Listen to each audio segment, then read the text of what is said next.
Boa noite a todos, sejam bem-vindos a esse culto. Embora não estejamos juntos presencialmente, estamos virtualmente presentes. Então, quero desejar a vocês bem-vindos ao 1º de janeiro, primeiro domingo de 2023. Que o Senhor possa abençoar a cada um de nós, Igreja Batista Vila 7. Que as promessas do Senhor se realizem na nossa vida, na vida de cada um que está assistindo, que está participando deste culto. Que o Senhor abençoe sua vida, no nome de Jesus.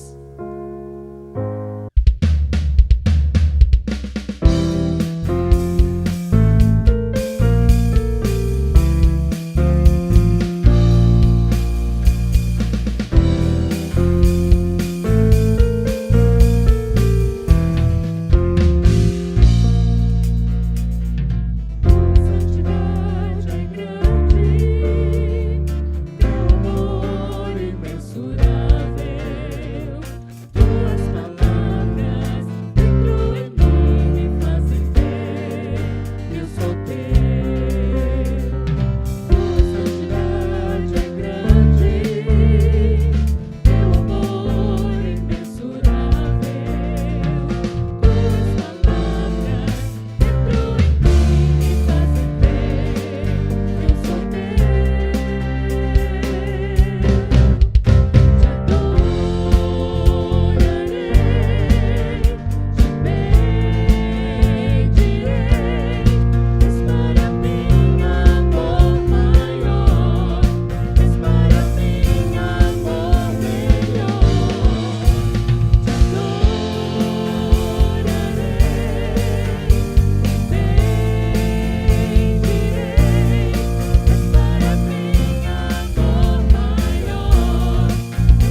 és para mim amor melhor.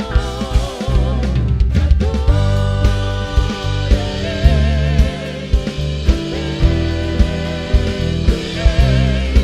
és para mim amor maior, és para mim amor melhor.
noite, irmãos, tudo bom?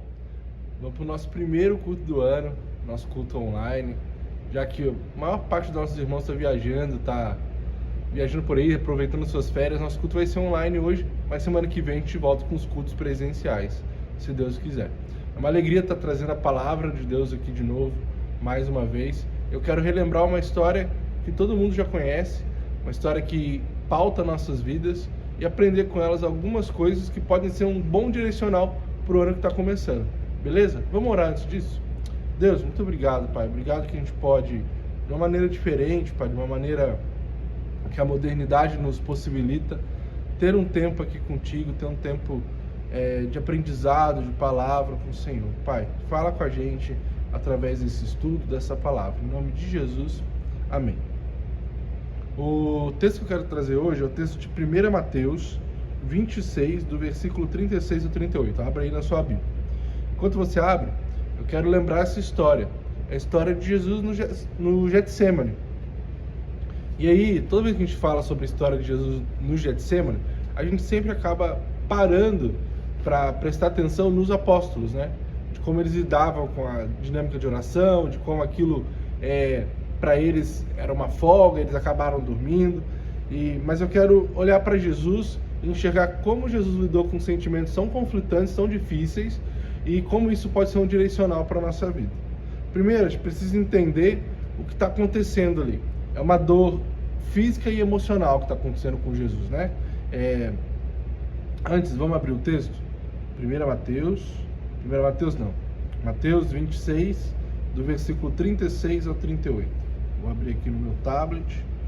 Mateus 26, do versículo 36 em diante. Vamos lá, diz assim o texto. Em seguida foi Jesus com eles a um lugar chamado Getsemane e disse aos seus discípulos: assentai-vos aqui enquanto eu vou ali orar. Levando consigo Pedro e os 2 filhos de Zebedeu, começou a entristecer-se e angustiar-se. Então lhes disse: a minha alma está profundamente triste até a morte. Ficai aqui e vigiai comigo. Adiantando-se um pouco, prostou-se sobre o seu rosto e orando, dizendo: meu Pai, se possível, passe de mim esse cálice. Todavia, não seja como eu quero, e sim como tu queres. E voltando para os discípulos, achou-os dormindo e disse a Pedro: então, nem uma hora pudesse vós vigiar comigo? Vigiai e orai para que não entrais em tentação. O espírito, na verdade, está pronto, mas a carne é fraca. Tornando a retirar-se, orou de novo, dizendo: Pai, se não é possível passar de mim esse cálice sem que eu beba, faça-se tua vontade. E voltando, achou-os outra vez dormindo, porque os seus olhos estavam pesados. Deixando-os novamente, foi orar pela 3ª vez, repetindo as mesmas palavras. Então voltou para os discípulos e lhes disse: ainda dormis e repousais? Eis que é chegada a hora, e o Filho do Homem está sendo entregue nas mãos de pecadores. Levantai-vos, vamos, eis que o traidor se aproxima. Então aqui é uma passagem bem conhecida de Jesus no Getsemane, uma passagem que a gente vai encontrar nos evangelhos, em mais de um deles, uma passagem carregada de significado. Então, durante 3 vezes, Jesus ora, pedindo para Deus tirar dele, afastar dele esse cálice, né? Além disso, é uma dor, uma angústia tão grande que Jesus chega a suar sangue, alguns escritos dizem. Mas para a gente entender um pouquinho, a gente precisa compreender o que está acontecendo ali.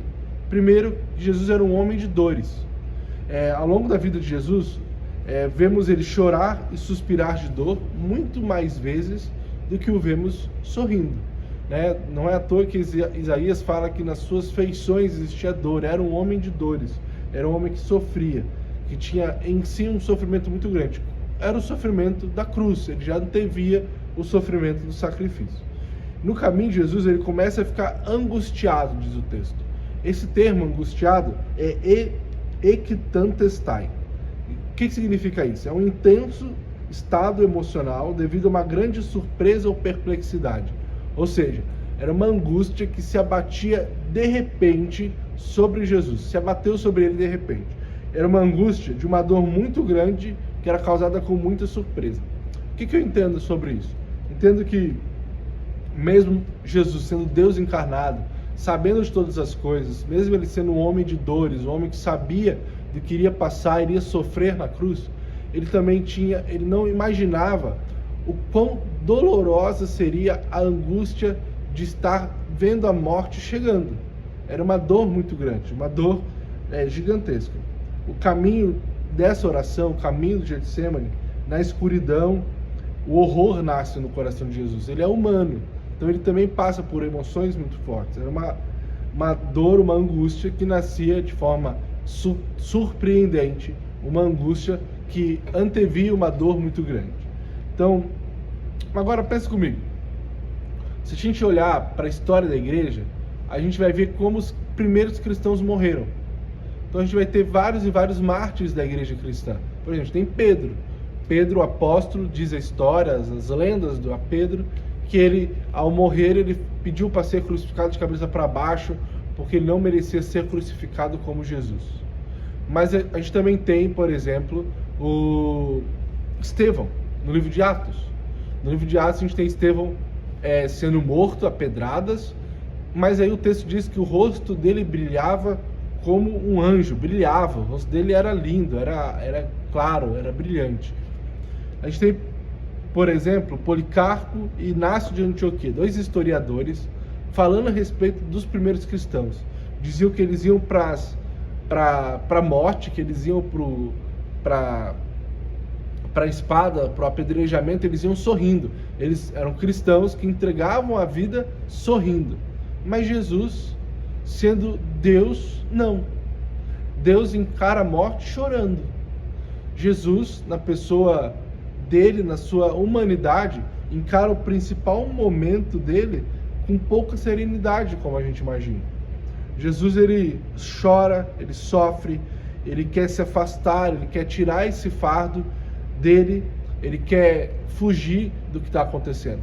Por que que Jesus, sendo Senhor de todas as coisas, sendo Deus encarnado, tinha medo disso? Porque a morte de Jesus, ela tem um duplo significado, uma dupla dor, né? A primeira é uma dor física, é uma dor do cálice. Por isso que ele fala: afasta de mim esse cálice. O cálice era uma forma de condenação, era como se fosse uma cadeira elétrica. Por exemplo, Sócrates foi morto, executado, tomando um cálice de veneno. Então Jesus está pedindo assim: afasta de mim esse cálice, essa pena de morte. Então tem uma dor física, uma dor ali que ia doer nele, era uma dor de cruz, uma dor complicada, uma dor que nenhum homem da terra já passou por ela igual. Mas também, o cálice também era um simbolismo espiritual. Por quê? Porque a palavra de Deus vai usar o termo cálice para falar sobre a ira e justiça de Deus.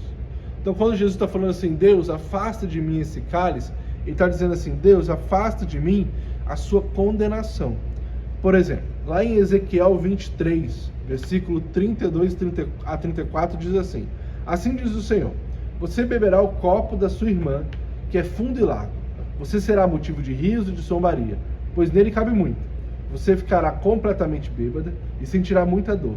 O copo da sua irmã Samaria é copo de espanto e de desolação, e você beberá até a última gota.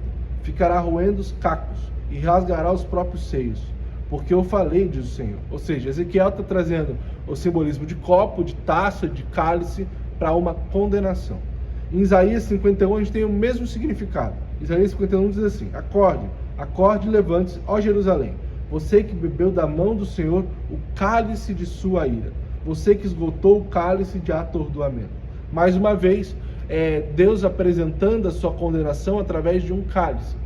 Nós entendemos que o sacrifício de Jesus é algo muito doloroso, porque cai sobre Jesus o vinho da ira de Deus. Cai sobre Jesus a ira do Senhor sobre ele. E isso é o que nos traz paz, isso é o que nos traz alento, isso é o que nos traz a salvação. Gosto muito do John Stott, quando ele fala a respeito disso. Ele fala que o amor de Deus sobre nós é derramado na mesma proporção que a ira foi derramada sobre o Filho. Ou seja, é uma construção que está acontecendo. Jesus está falando assim: Pai, afasta de mim o cálice da dor física e afasta de mim o cálice dessa dor espiritual. essa dor que simbolizava a separação de Deus e homem. Por que é tão profunda essa agonia? Pensa, Jesus, durante toda a sua caminhada cristã, ele se coloca como alguém que era um com o Pai. Ele fala algumas vezes: eu e o Pai somos um, eu estou ligado no Pai, eu e o Pai somos uma coisa só. E no momento que ele entrega a vida à cruz, existe uma separação. Ele está longe do Pai, porque Jesus tornou-se pecado para perdoar nossos pecados. É uma dinâmica de sacrifício muito profunda, muito bonita, mas é muito difícil, a ponto de Jesus suar sangue, diz o texto. E aí você pode imaginar esse suar sangue como sendo literal. Jesus experimentou uma angústia tão grande, mas tão grande, que ele começou a sair sangue nos seus poros, das suas glândulas, mas também você pode imaginar que é um sangue simbólico. É como se fosse assim, ele começou a suar tanto, tão angustiado, que é como se jorrasse sangue de si mesmo. É uma angústia de alguém que passou a vida inteira dedicado a Deus e agora vai se ver, nem que de forma momentânea, separado do Pai. Isso é muito difícil, muito complicado na vida de Jesus. E isso é aterrador, é o momento mais obscuro da vida de Cristo. A gente tem vários momentos difíceis na caminhada de Jesus. A gente tem a cruz, a gente tem ele enterrando amigos, a gente tem ele fazendo milagres, a gente tem ele sendo perseguido, mas para mim, o momento mais angustiante na vida de Cristo é quando ele tem que olhar para o Pai e falar para o Pai para afastar o cálice. Tamanha era a angústia dele. Um homem que passou a vida inteira cumprindo a vontade de Deus, pede para que a vontade de Deus seja modificada. É muito complicado, porém, isso é o que nos traz paz. Por que nos traz paz? Por causa de 3 coisas. A gente já vai falar sobre isso, tá? Por causa de 3 coisas. E essas 3 coisas é o que eu quero trazer de pontos pra gente. Depois dessa grande introdução, eu quero trazer 3 pontos bem rápidos, uma reflexão bem rápida hoje, tá sendo online, mas 3 pontos sobre Jesus, sobre o que ele está fazendo, que podem ser um excelente direcional para a nossa vida no decorrer de 2023. São 3 coisas que a gente tem que fazer diariamente e a gente tem que olhar, por exemplo, de Jesus e aplicar isso na nossa vida, beleza? A primeira coisa que Jesus fez nesse momento mais obscuro, que é um direcional para a nossa vida, é manter a sua integridade, manter a sua vida, sua integridade. No escuro, onde ninguém está vendo, onde os apóstolos estão dormindo, onde está todo mundo escondido, Jesus permanece íntegro àquilo que ele fala, aquilo que ele diz, aquilo que ele acordou, aquilo que ele é como pessoa. Ele permaneceu na sua integridade. Ele age em público do mesmo jeito que ele age na frente de todo mundo. Jesus é um homem íntegro. Ele manteve a sua vida inteira fazendo a vontade de Deus e no momento mais escuro da sua vida, ele também vai fazer a vontade de Deus. Seja feita a sua vontade. O cálice é pesado, é difícil, o cálice ele é a dor mais difícil, é a angústia mais pesada que um homem já passou por essa terra, porém, ele continua olhando para o Senhor e falando: Deus, seja feita a sua vontade. Nós devemos fazer o mesmo, nós devemos fazer a vontade de Deus, apesar de todas as circunstâncias. Eu sei que às vezes é muito difícil, é muito complicado no momento de dor, no momento de uma doença complicada, no momento de do desemprego, no momento de uma falta, a gente permanecer íntegro. Mas Deus tem algo muito bom para nós.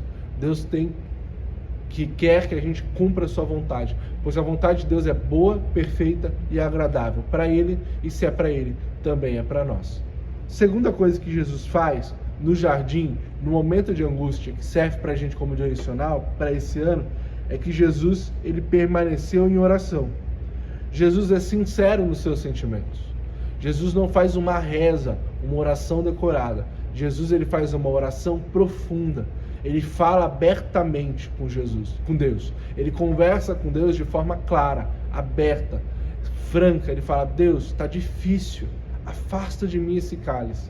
Deus, está complicado, afasta de mim esse cálice. A gente esse ano experimentou uma campanha de oração, foi uma bênção. Todo mundo da igreja participou, quem participou pode testemunhar o quão bom foi esse período que a gente teve de oração, 40 dias. Mas mais importante que 40 dias de oração é uma vida dedicada à oração.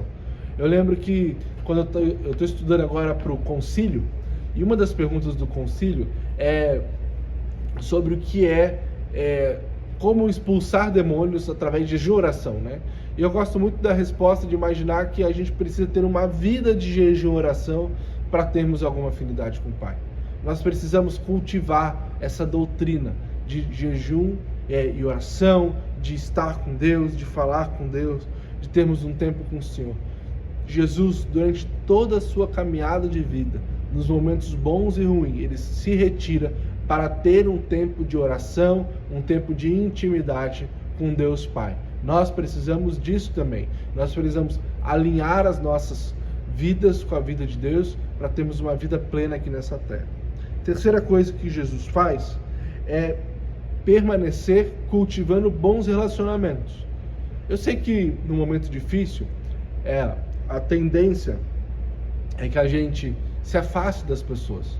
Mas tem um ditado que eu gosto muito que diz assim: quando a gente quer se afastar, o que a gente deve fazer é se aproximar. A gente tem que chegar mais perto, ter mais gente por perto. Jesus, ele teve a vida inteira íntegra, ele está no momento de oração, mas ele procura o carinho, o afeto dos discípulos, que apesar da sua humanidade estarem dormindo, várias e várias vezes Jesus, de forma paciente, vai lá e cultiva relacionamentos, continua falando com eles, continua exercendo a sua amizade com os discípulos, com os apóstolos, que ele levou ali para o Getsemane para orar com ele. O homem, vivendo o seu pior momento, vivendo o momento mais difícil da sua vida, ele procurou o apoio dos seus amigos. E isso é importante para nós também. Nós precisamos de boas amizades, boas pessoas que nos cercam e nos cultivam em nós bons sentimentos, coisas boas.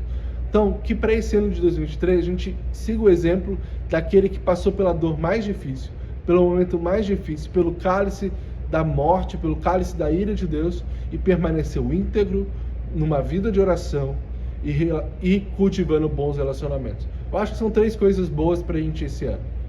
Tenha uma vida íntegra, tenha uma vida cultivada no Senhor. Segundo, tenha uma vida de oração, uma vida onde você coloca seus sentimentos, onde você é franco com Deus. E por fim, cultive bons relacionamentos. Procure bons amigos para dividir a carga dessa vida.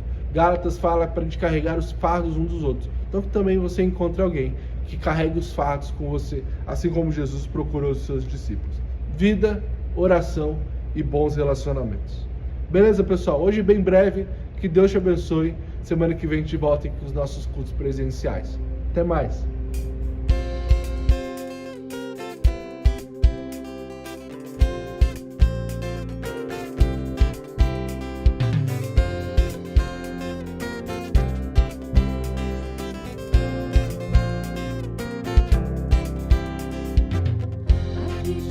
Diante de ti,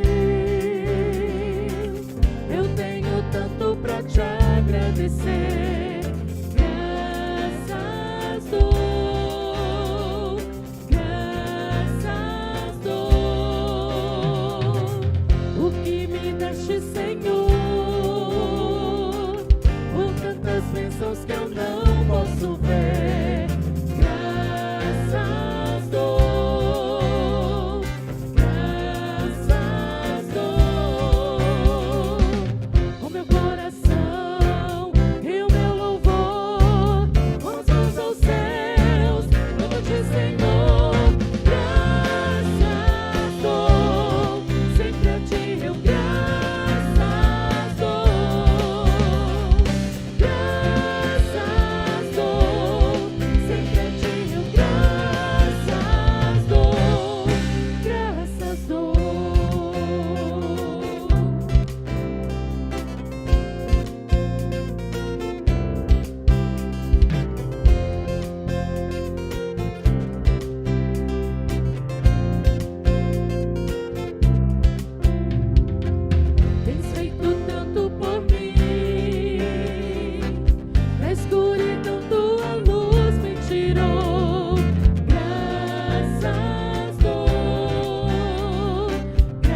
Tchau.